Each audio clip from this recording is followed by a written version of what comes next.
To me, these are the true tests of whether we are leaving a world that is better and more hopeful than the one we found.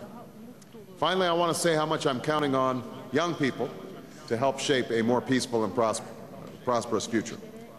Already this generation, your generation, has come of age in a world that's been marked by change that's both dramatic and difficult.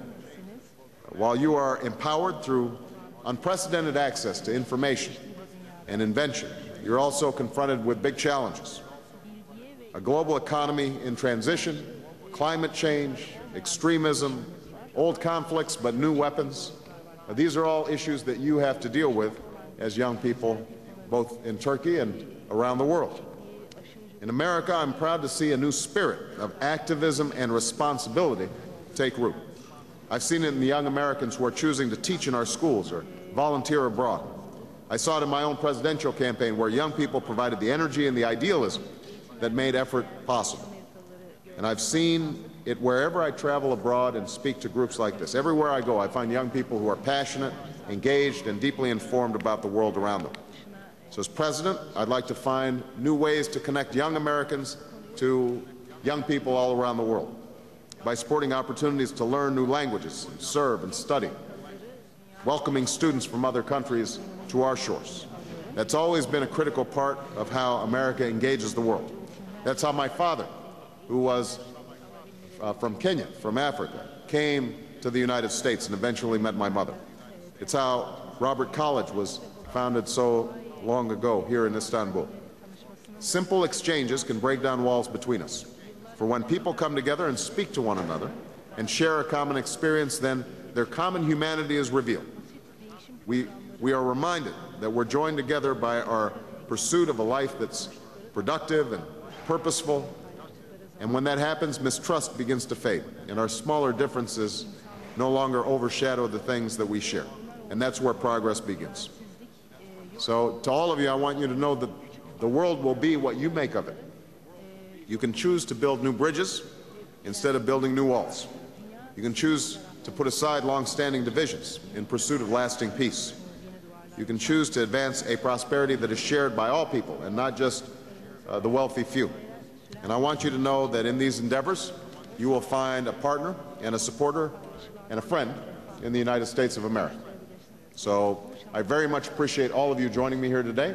And now what I'd like to do is take some questions. I think do we have some microphones in the audience? So what I'd like to do is people can just raise their hands, and I'll choose each person. If you could stand up and introduce yourself. I have a little microphone in my pocket here in case you're speaking Turkish, because my Turkish is not so good. And I'll have a translator for me. Okay?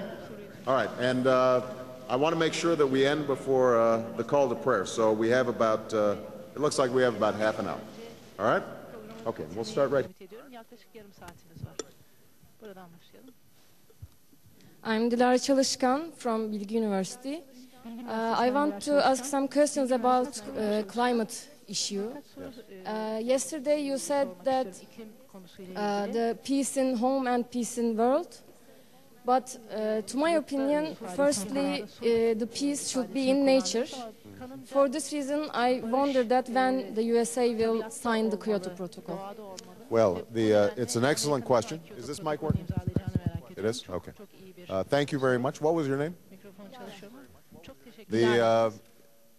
As many of you know, I think the science tells us that the planet is getting warmer because of carbon gases that are being sent into the atmosphere.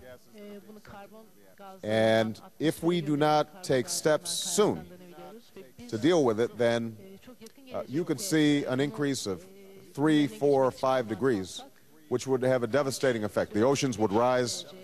We don't know what would happen to the beauty of Istanbul if suddenly the seas rise. Changing weather patterns would create extraordinary drought in some regions, floods in others.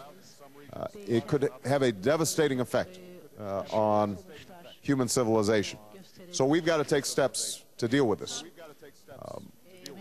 When the Kyoto Protocol was put forward, The United States opted out of it, as did China and some other countries. And I think that was a mistake, particularly because the United States is the biggest carbon, has been the biggest carbon producer. China is now becoming the biggest carbon producer because its population is so large.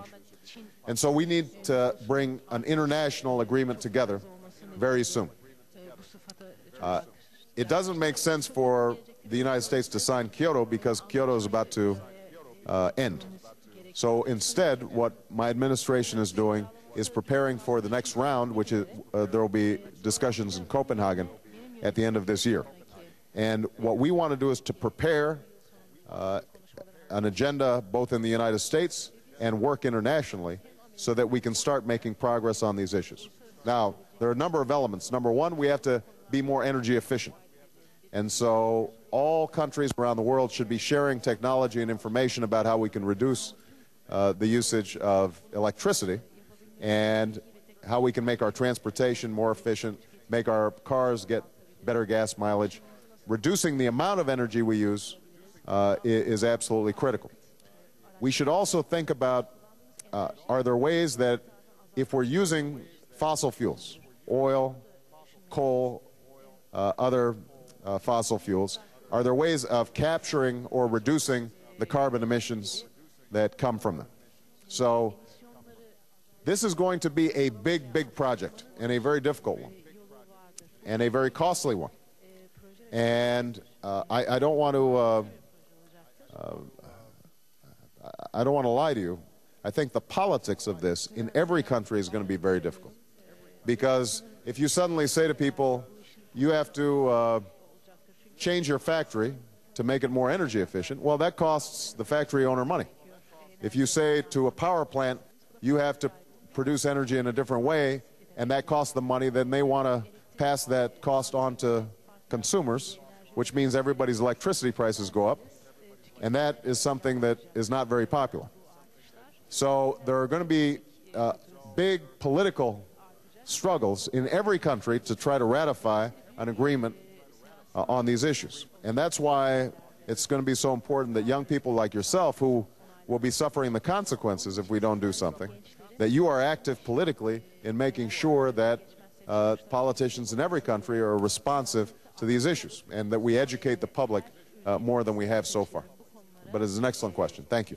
All right. This gentleman right here.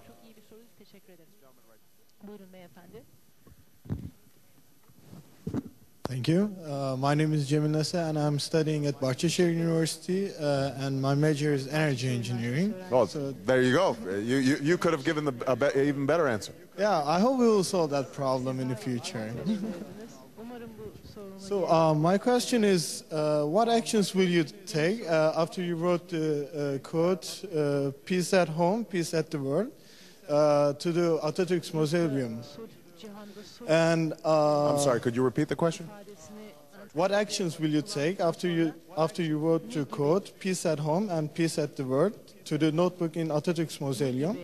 And what do you think, as Turkish young men and women, how can we help you at this purpose you have?